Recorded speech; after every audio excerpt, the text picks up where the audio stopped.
You know how they say life can flip on a dime? That's exactly what happened to me at this party. My friend Jess had been nagging me for weeks to come out and meet her bunch of incredible friends. Honestly, I was more into a quiet night with my reports and market analysis, but Jess wouldn't have any of it. "Sarah, you need to get out more. Come on, it'll be fun," she insisted. So, there I was, in my least uncomfortable party dress, nursing a glass of wine and sticking out like a sore thumb among strangers. The place was buzzing, people laughing and chatting away. I stuck close to Jess, who seemed to know everyone. She was in the middle of introducing me to a couple of her friends when he walked in. "Tom." Jess's face lit up. "Oh, you gotta meet Tom," she said, dragging me through the crowd. Tom was this average-looking guy, nothing like the flashy types you'd expect at these gatherings.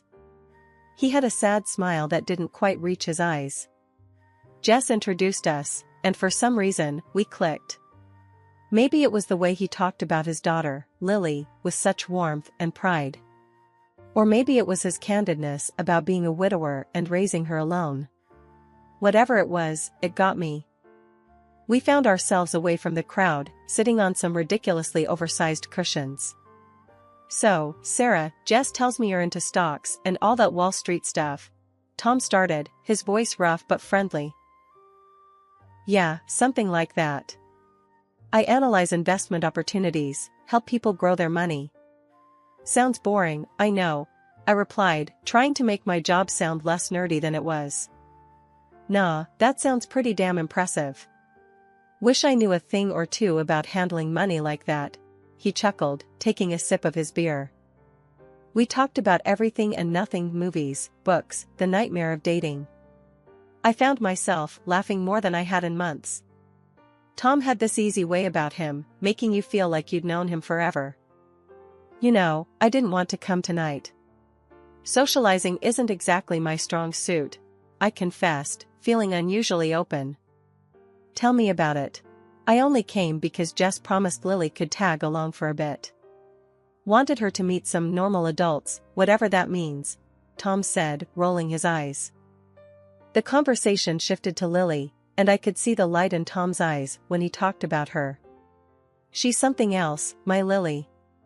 Smart, kind, a bit too cheeky for her own good," he said, a proud smile spreading across his face. I was intrigued. "She sounds wonderful. Raising a kid on your own, that's got to be tough." Tom shrugged, his expression turning serious. "It's not easy, but Lily makes it all worth it. She's the best thing that ever happened to me." As the party wound down, I realized I didn't want this conversation to end. Tom felt like a breath of fresh air in my calculated, routine life. "Hey, maybe we could grab a coffee sometime? Talk more about market trends, or whatever?" I found myself saying, surprising even myself. Tom's smile was the answer I hoped for. "I'd like that. It's been a long time since I had a reason to look forward to something." Very soon I met Tom's daughter, and she was like a breath of fresh air. We quickly became friends, which made her father very happy. That's how a simple meeting turned into a real love affair. After Tom and I decided to tie the knot, it was clear we wanted something simple, no fancy dresses or grand churches. Just us, my folks, and Lily, who was more excited than anyone. The day was plain but perfect, filled with genuine smiles and a few happy tears. Moving into Tom's house afterwards, I was buzzing with ideas to make the place feel more like ours, not just his. My new life meant working from home, which my boss was surprisingly cool about. It gave me the chance to really bond with Lily. I'd pick her up from school, and we'd chat about everything under the sun on our way to her ballet classes. She started calling me Mom, which warmed my heart every single time. Creating a cozy home for us became my new project, filling it with love and laughter. But, as the months rolled by, things with Tom started shifting, so subtly at first. He'd make offhand comments about dinner being too bland or too salty.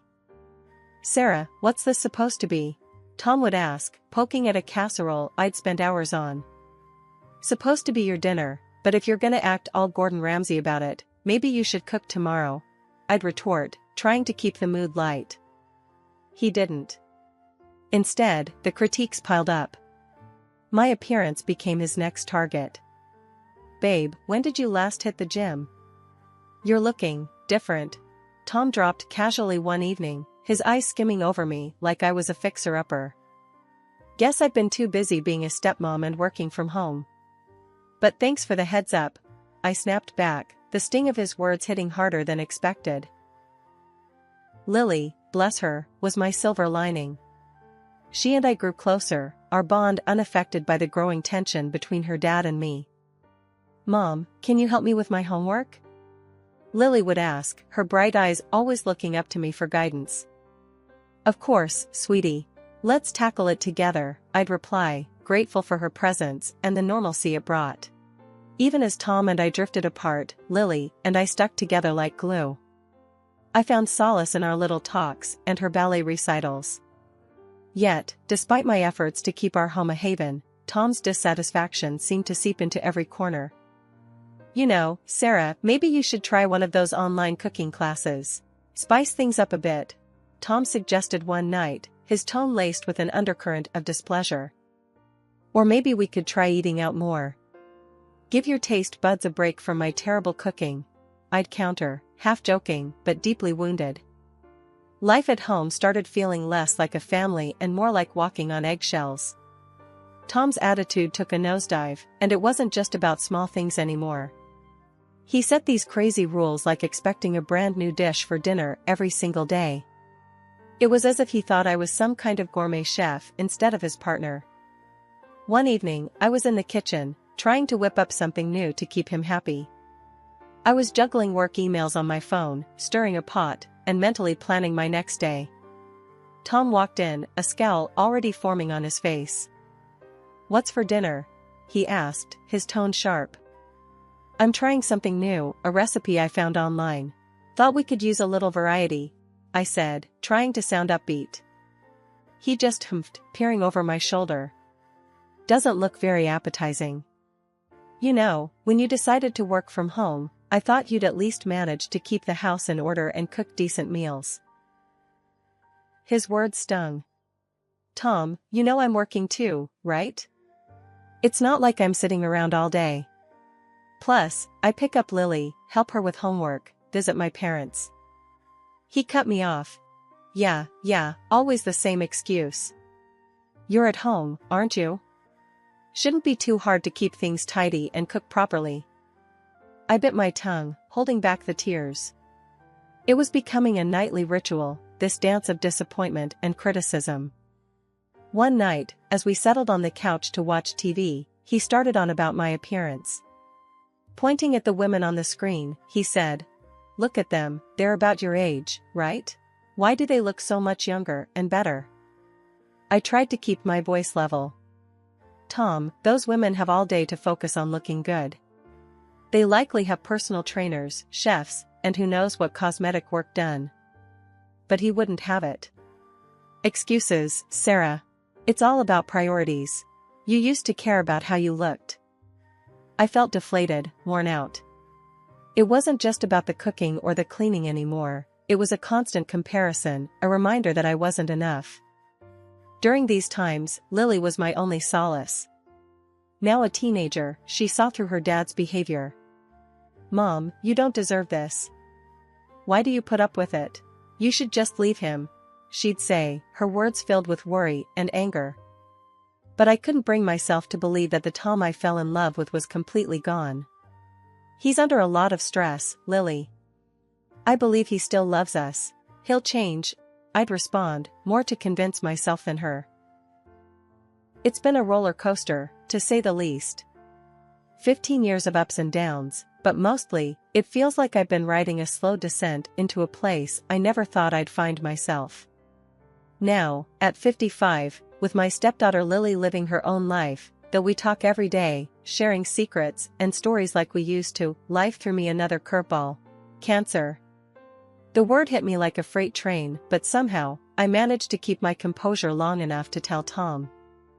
His reaction? Well, it was something. Not anger, not sadness, just disappointment. Not because of the diagnosis, but because I wouldn't be around to cook his meals or clean the house like I used to.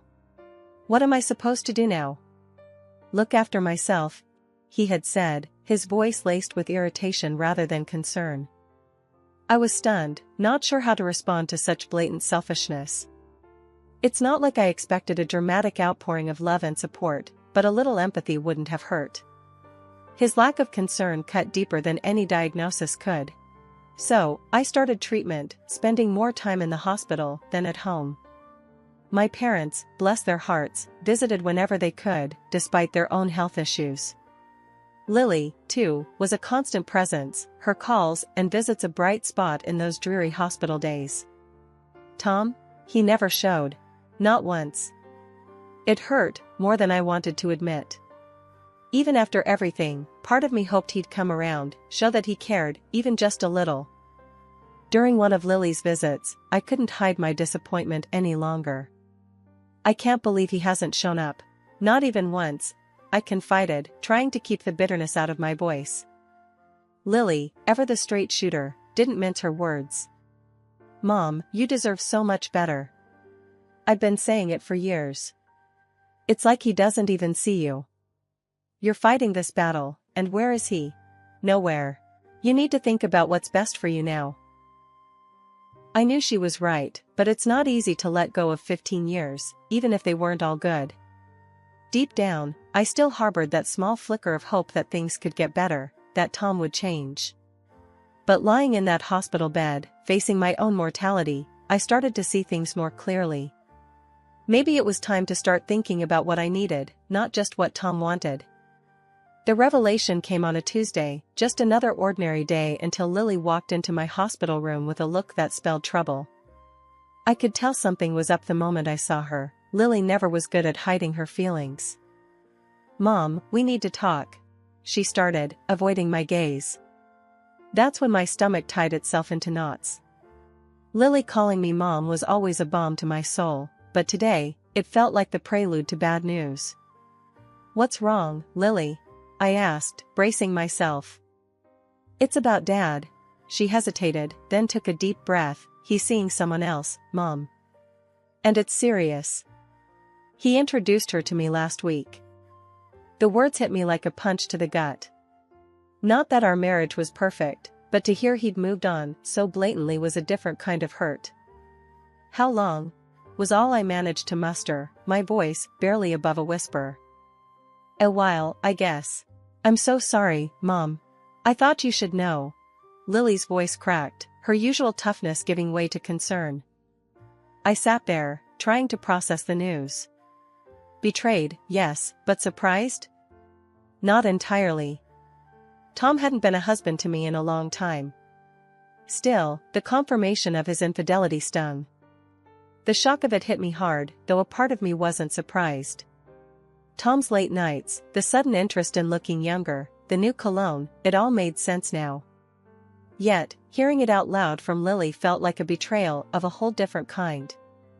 Does he think this is okay? Introducing her to you like it's all normal? I couldn't keep the anger out of my voice. Lily shrugged. He's convinced himself you're already gone, Mom. Says it's time he moved on for his happiness. It's like he doesn't even care about how this would hurt you. I laughed, a harsh sound that surprised even me. His happiness, huh? What about all those years I spent trying to make him happy? What a joke. And that's when it hit me, Tom had never really seen me. Not the real me. He saw a caretaker, a cook, a cleaner, but never his wife. And here I was, battling cancer, while he played house with someone else. For the first time in a long time, I felt a spark of something fierce within me. Anger, yes, but also determination. I'd been living for Tom, worrying about his meals, his house, his happiness. It was time to start living for myself. Lily wiped away a tear, looking determined all of a sudden. What are you gonna do? You can't let him just get away with this. A cold resolve settled over me. Tom's actions, his complete disregard for our marriage, it all clarified one thing. It was time to close this chapter for good. Tell him I agree to the divorce. I said firmly, surprising even myself with the decisiveness in my voice. It's clear he's moved on, and so should I. Lily's eyes widened. Really? Just like that? Yes, just like that. He thinks he can replace me so easily, let him try. But he'll regret this, Lily. Not today, maybe not tomorrow, but one day. He'll see what he's thrown away. Lily stood up, her stance shifting from worried to warrior-like. I'll tell him. And Mom, we'll get through this. Screw him and his midlife crisis fantasy. You're worth $1 million of her. Her fiery spirit in that moment gave me strength.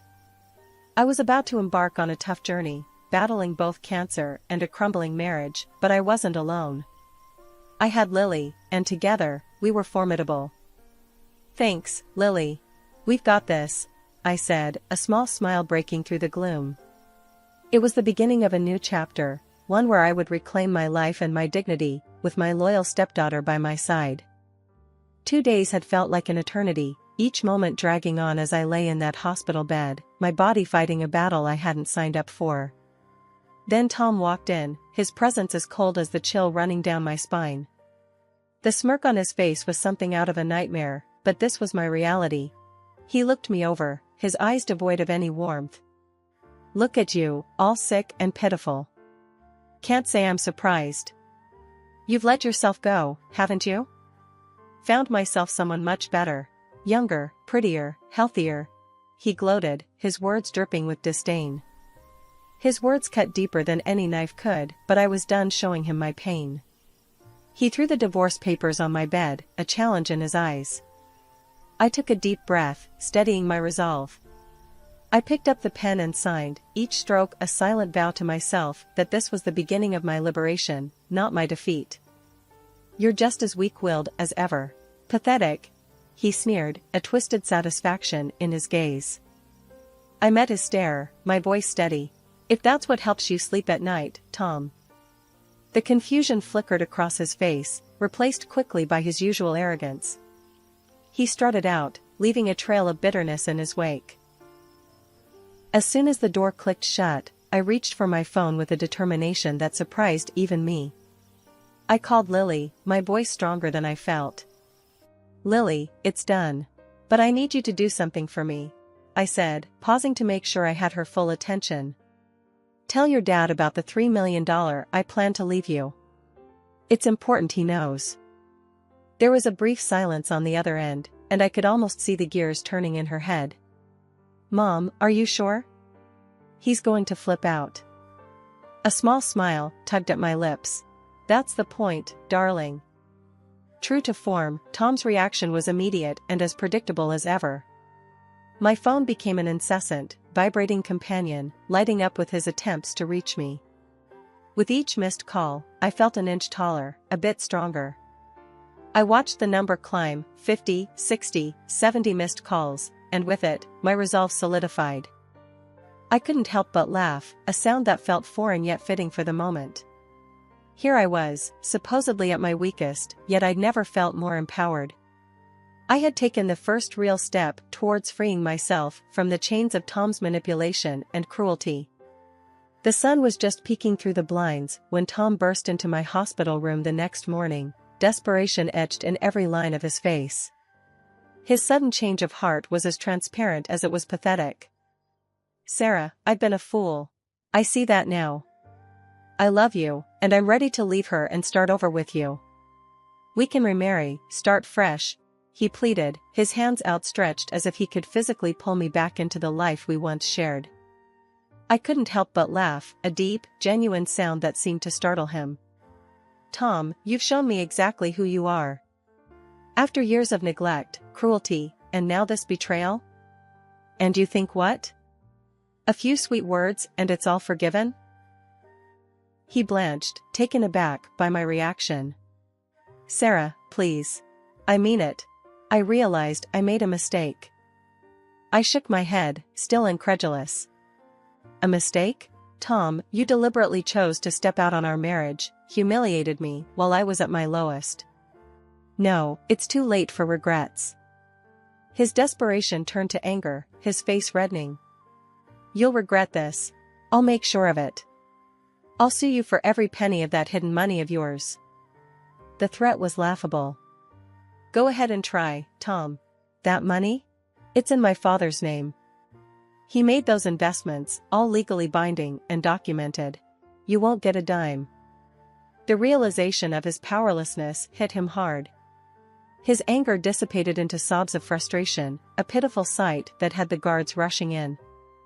As they escorted him out, I moved to the window, watching him.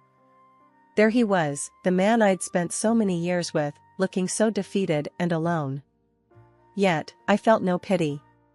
He was reaping what he'd sown, and in that moment, I knew I was finally free. "Justice prevails," I whispered to myself, a smile touching my lips. In that hospital room, I made a promise to myself. No longer would I be defined by the failings of my marriage or the cruelty of a man who couldn't appreciate the love and loyalty I'd offered.